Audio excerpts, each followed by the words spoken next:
Hi, everyone. Happy Wednesday. I am here with the amazing Louise Adams from Australia. And we're a little bit late today, and we don't have as long as we would like. We had some technical difficulties. And if any of you are familiar with the weather and what's going on in Ontario, at the moment, southwestern Ontario, it's a bit of a blast. So we're here. I think Louise might be here. There she is. And we're gonna chat with you tonight or today, depending on where you are, a little bit about the theme for the month, which is focusing on helping us to name, explore, and reclaim our body stories. And I'm so excited to have Louise here. She brings so much expertise. She's a clinical psychologist, works with eating disorders, and helps folks to heal the relationship with food and their body. She also has a fabulous community, Untrapped, that she's created, and a podcast called All Fired Up, which some great free resources there for everyone to kind of check out and kind of start to explore what this journey can be like without living in diet culture. So we will get started here. Louise comes back. There we go. Hello. Welcome.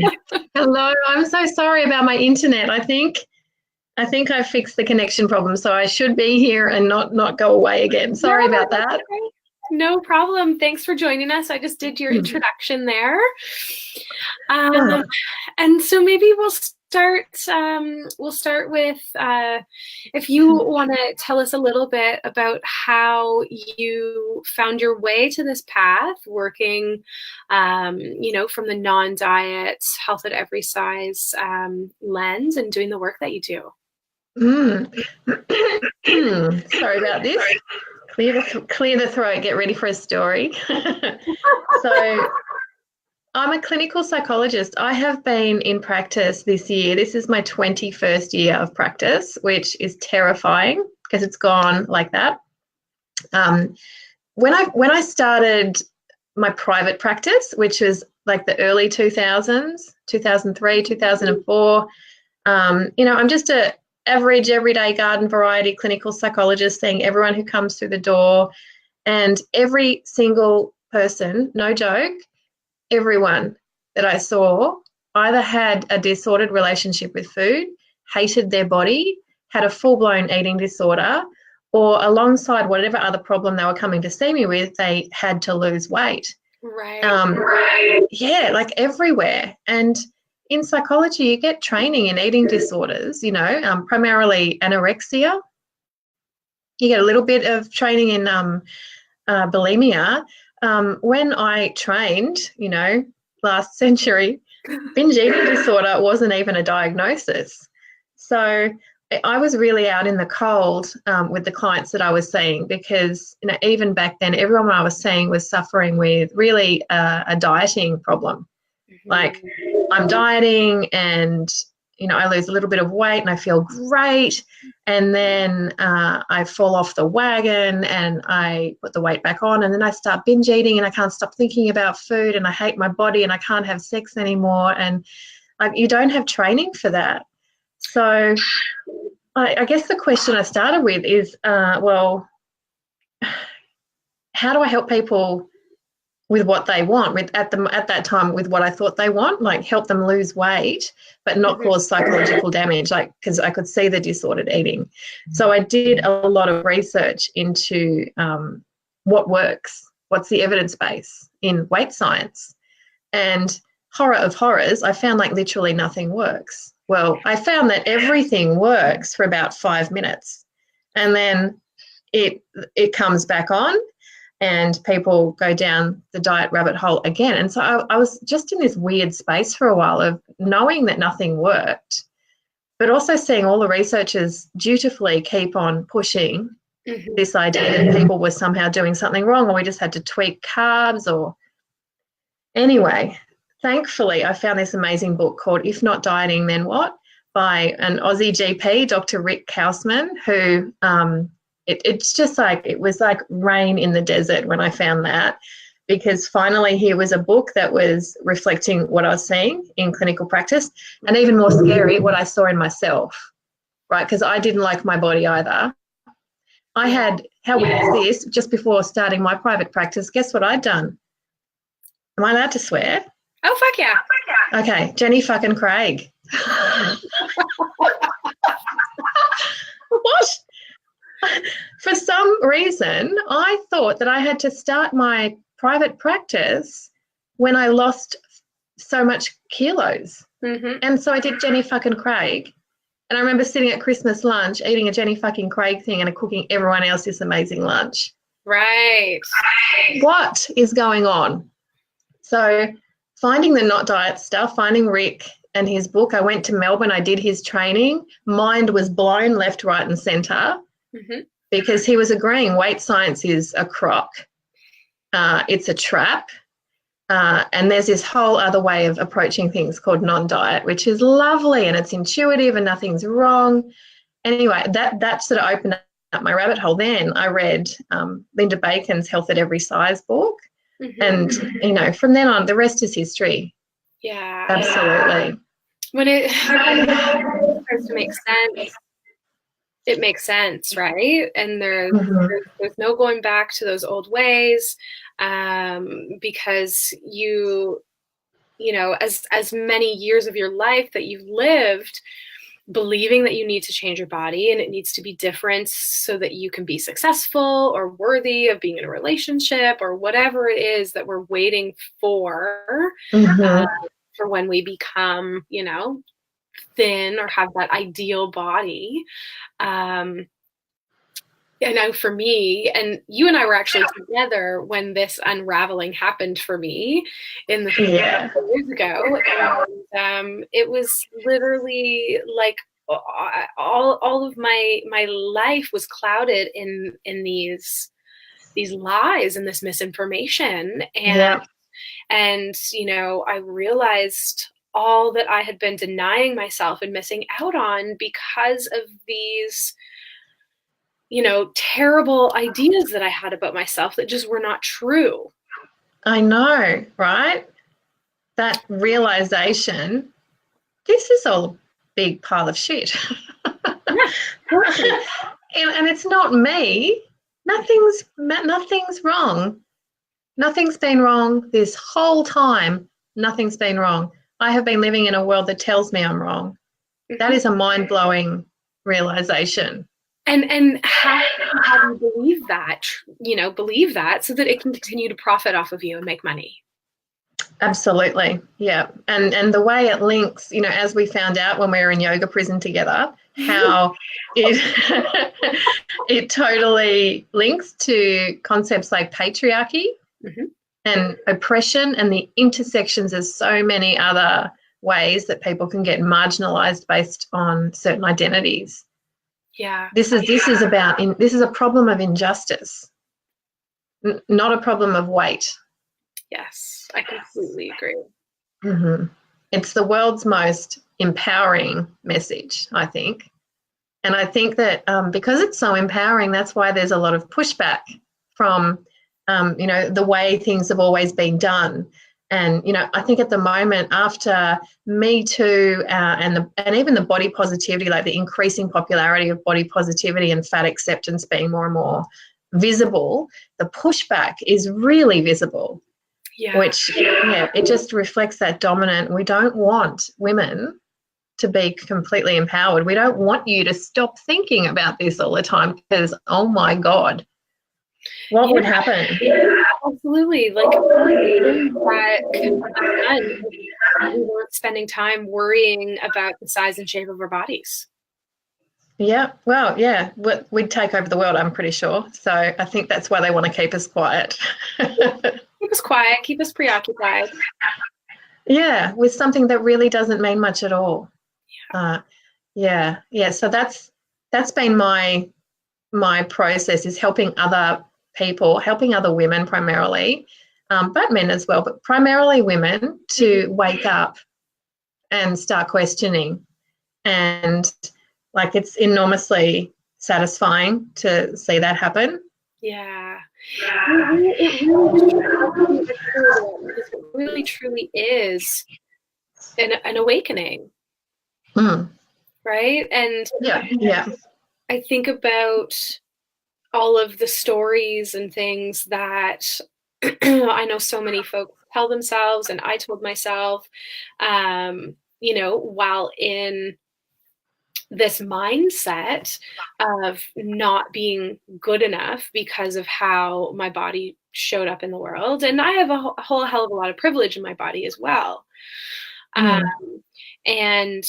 and just how damaging those stories are to our overall well-being.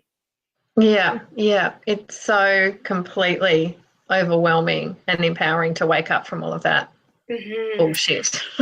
Right. And I know too, like I've been thinking and contemplating a lot around my body story, and just how revolutionary it was to really take time to kind of do an inventory of my life. What were my Hmm. experiences in my body, and where did I lose connection with my body? And I know that there's happening in Australia right now that you've mentioned, that really, Oh, yes.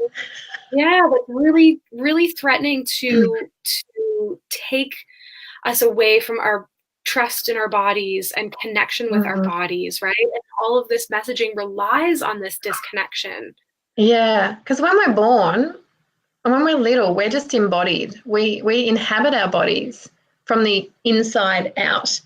And like, when I see my well, now 7-year-old, she's still embodied. She's in her body and she's like flipping around and just experiencing her body and what it can do and the joy and pleasure that's in that, in her skin.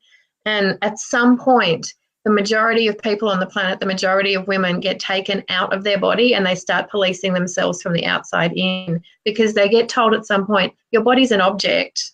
Your body's here for either the male gaze, or your body's here for the approval of diet culture. Mm-hmm.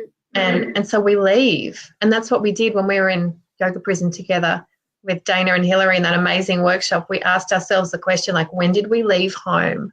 Yes. Yeah. And it was just a heartbreaking, full on, vulnerable experience to share that with all those wonderful people. But all of us had left home. And we, no wonder, because there's multiple messages that we all face. And some of them are to do with trauma, and some of them are to do with the sort of constant chronic trauma of diet culture that objectifies women. Mm-hmm. But that And idea that we can come back in, that's really cool. I love, Dana often says it, and we're talking about Dana and Hillary of Be Nourished, for those of you listening. Dana often says, and I don't remember where it's from or who wrote it, but the healing is in the return. Oh, yeah. Yeah. And Coming back. Mm. yeah, Yeah. totally. Because we're going to wander, right? It's even for those of us who do this work, it's hard not to wander, because the pull in the culture is so Mm-hmm. strong and so big. I often think about just swimming around in that soup, and I didn't even know that it existed. Yeah, because it's like the air we breathe. Exactly. It's been there Mm. since I couldn't even remember, Mm. I was small enough to not even remember those moments in my life of when I started swimming in this soup. And, if it's been there from the very beginning, you just don't know, Mm. and it's Mm. hard to see that there's a different way to go about relating to yourself and others that isn't focused on your size or your appearance at all. Yeah. And it's not centered in that constant objectification. It's not centered in the narrative that happens all the time about what I look like. It's centered in your belly, like it's deep down in your guts, and you walk from the inside out, like you did when you were little. And that's the whole concept of embodiment and returning is sensational and quite complicated, I think, because I think when people hear about non-diet approaches and hear about body, or even when we talk about body image work, they might think, well, that's about liking my body or loving my curves. And that's a bit of it. That's a slice of the pizza, but it's not the whole pizza. Like the dough is, I don't know why I'm talking about pizza, but the dough is really about living from the inside out and like stubbornly refusing to leave when invited to. Yes. So if you get like a microaggression, someone saying, oh, have you lost weight? And that's a microaggression. That's not a compliment. You might be tempted to go back out into that objectifying thing, and you stubbornly stay there in your belly, and you remind yourself using that fierce self-compassion, well, that's a diet culture comment inviting me to objectify myself, and I'm not going to do that. Yes. Yeah. And having to notice those moments is part of presence and embodiment as well, right? Of being able to recognize like, oh shit, I'm having that thought again, or like, oh, that person said that and it's making me feel like I do X, Y, Z. And resisting, as you said, staying in your body and asking yourself, what is true for me, right? How do I live from the inside out instead of performing for others? Oh, I love that. Yeah. How do I live from the inside out rather than performing for others? And it's a constant returning. Sometimes you're pummeled all day and you're out and you're in and you're out and you're in. And that's why, you know, practices, I guess, like self-compassion meditation can be really helpful to, like if there's a tip that I would give people for how to stay in your body, it would be to pause in your day and to try to invite yourself to like ask yourself, where am I? Where am I? And then to come back in and to identify, do you remember at the Kripalu, I'll stop calling it yoga prison, but I call it yoga prison because there was no chocolate, so and no alcohol. So for me, you know, but I think we did an exercise during the workshop about like identifying our center, like trying to find a bit in our body where we could rest and coming back to that. Yeah. And so if you can incorporate that into your self-compassion meditation, like mine's my belly, obviously. I come back and I touch it, you know, rub it, invite myself to come back in. And it's really interesting what makes you want to come out, because all sorts of things that make you want to come out back to that. It's the return. Like you said, it's the return. Yeah. I love Tara Brach's practice of radical acceptance that she does with brain, the recognize, allow, investigate, and nurture. Yeah. I find you know, she calls it a radical acceptance. It's completely self-compassion. It is completely self-compassion, because when you said that, I thought that sounds like the Kristen Neff soften, soothe, allow. Like notice the feeling, soften around it, soothe yourself as you're having that uncomfortable feeling, and just let it happen. Exactly. Yeah. And be with it, you know, and from it, or, you know, conquer it. Or make it go away by becoming physically perfect. Yes. Which is what diet culture tells us to do. If you're uncomfortable in your body because it's larger, shrink it to become one of the thin bodies and everything's going to be cool. Yeah. Is like one of the biggest lies, biggest disempowering, objectifying lie that we're sold. Absolutely. Yeah. I'm pretty passionate about it at the moment, because today in Australia there's this survey that's going around, a petition that I'm asking people to sign, because there's a horrible weight loss trial that is about to kick off, where they're going to starve teenagers So kids aged 13 to 17 are being put on like intermittent fasting diets where 3 days a week they're expected to eat the calorie intake of a baby for a year. And so there's this petition that started, and as just before we started the interview, we're up to like 3,500 people signing the petition.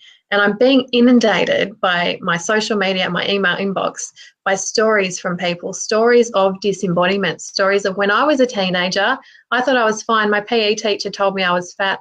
I had to go on a diet, and that diet removed that person from their body, and they've been stuck in the like trying to fix the discomfort by fixing the body. So it's not the path to peace. No, it's not. And it's not any of the things that we're looking for, we desire in life. Love, connection, joy, fulfillment, satisfaction, pleasure. None of it is found at the end of that dieting road. Yeah.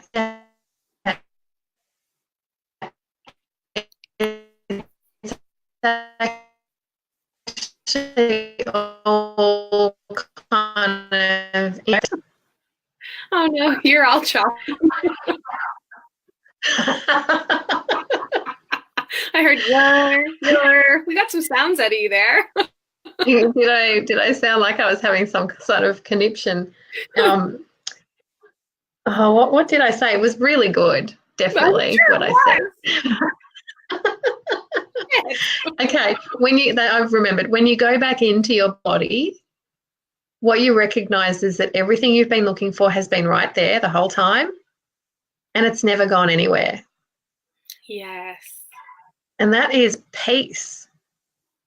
And that is, it's just, it's quite difficult to describe. I know we had experiences of it in the workshop, and I because I practice it, I find it quite a bit. But that feeling of peace it's just immense, and it's different to anything like the temporary truces that you get with being the good diet culture person. It's completely different because it's like it can't be defeated. It's just there. Yeah, I completely agree. Well, I think that we'll finish there. As sad as I am to see you go. Oh no, that went so quickly and it was so lovely. But I feel like technology doesn't like us today. Totally doesn't. Weather, technology, all of the above. But you know what? We can always do it again, which is wonderful. I will so come back and do this again. Thank you for everything that you're doing, because this is such a cool idea, and it's a great way to raise awareness of how awesome this non-diet approach can really be. Because I think, there can be a misconception that, well, if you're not dieting, you're not doing anything to look after yourself. Right. Which is just totally, completely wrong. There are many alternative pathways to well-being, health, happiness, that are like fuck all to do with weight loss. Yeah, totally. Perfect place to end. For those of you listening and checking out the replay, all of the information of where you can find Louise is located below. Also, the petition, if folks want to sign it, how do we find that? The best place to find the petition is probably on my Instagram account, which is, I think it's untrapped_AU. Untrapped_AU. I've also got it all over the Untrapped Facebook page, and I'm so heartened because it seems to be really getting a lot of traction across a lot of non-diet media accounts. So hopefully if you see it, sign it, share it, because what we're trying to do from signing this petition is not just stop this trial, we're trying to actually affect change in how we approach weight loss research in vulnerable populations like adolescents, full stop. Yeah, absolutely. It needs to happen. Great. Thank you for having me. Thank you. Thank you so much for all you're doing. And we will see everyone next week here at noon on Wednesday.